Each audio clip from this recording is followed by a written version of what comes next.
Біздер осы аптада жексенбі күні Pfizer фирмасының Comirnaty вакцинасын алдық.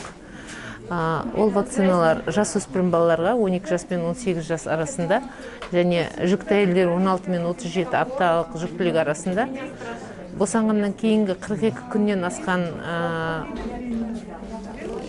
омырауда немесе ана сүтіндегі балалары бар, ем үзіп жүрген балалары бар, 2 жасқа дейін шамасындағы балалар бар әйел адамдарға жасалынады.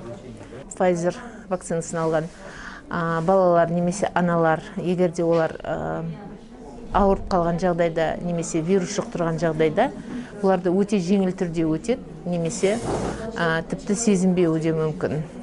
Мен университеттің студентімін. Мен осы вакцинаны визаны алу үшін алып жатқан едім. Ешқандай сайд эффектісі туралы уайымым жоқ. Вакцинаға сенемін.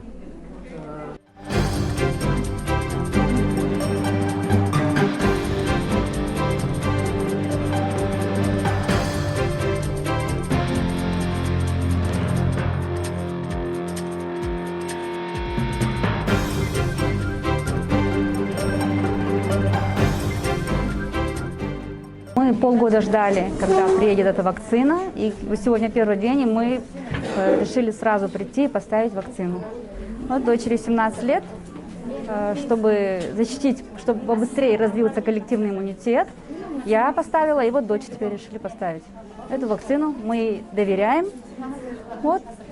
Нет, у меня вообще нет страха, потому что очень много статей, очень много медицинских исследований, поэтому я думаю, что более чем безопасно. Я больше ждала, чем мама, полгода я жду вакцину. У меня большинство моих одноклассников, но я уже в университете учусь, одноклассники все, им больше 18, они уже другие вакцины получили, а тем, кому нету, они вот ждали Pfizer и тоже собираются вакцинироваться.